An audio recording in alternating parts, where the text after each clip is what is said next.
Lagi akong gumagawa ng pandesal, pero ito yung pandesal na masarap, yung walang egg at saka butter.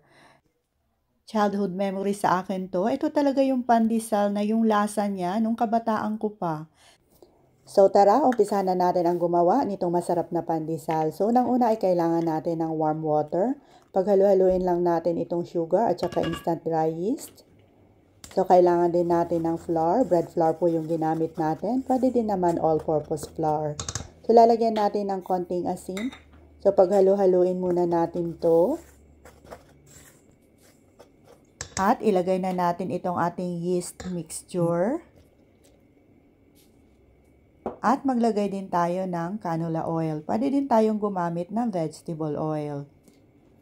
So, slightly mix lang natin. So, gagamit tayo ng stand mixer dito para mas madali.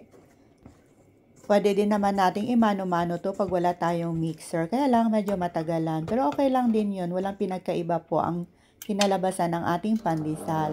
So, i-knead lang natin to ng mga about 10 to 15 minutes hanggang sa maging smooth and elastic po.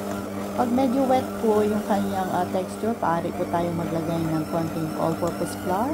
Sa akin, nagdagdag ako ng mga about 1 to 2 tablespoon. So, pagkatapos ay i-grease lang natin itong ating bowl ng konting oil. So, i-form lang natin into a ball. Pag ganito po yung dough natin, window pane at saka yung stretchy, yan, perfect po to pag naluto itong ating pandesal. So, lagay lang natin dito sa bowl. Brush lang natin ng konting oil and then takpan at hayaan na umalsa hanggat sa dumoble po yung size. So, pag ganito na po na umalsa na po, so i-punch lang natin to release the air. Madali lang naman talaga ang gumawa ng pandesal, hindi po ito maselan. So, pagkatapos ay i-cut lang natin into 2 equal parts. Then, i-cut lang natin into smaller pieces. Sa akin, nakagawa tayo ng about 15 pieces. So, i-shape lang natin into a small balls. So, i-roll lang natin para ma-form na bilog.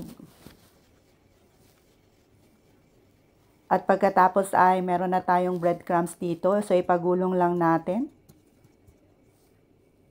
So, completely covering all sides. At pagkatapos nating malagyan lahat ng breadcrumbs, so i-arrange lang natin dito sa isang baking tray. And then, hayaan lang natin ng mga 30 minutes. So, preheat muna natin itong ating oven ng about 350 degrees Fahrenheit. And then, i-bake natin ng mga about 20 minutes hanggat sa maging golden brown po on top. At eto na po yung ating napakasarap na pandesal. So, serve na natin habang mainit pa. Ayan, tingnan nyo naman, napaka-perfect talaga itong ating pandesal. Kahit isang oras na ay fluffy pa rin at saka malambot. So, tara na, habang mainit pa to at tayo magkape na muna. Maraming salamat!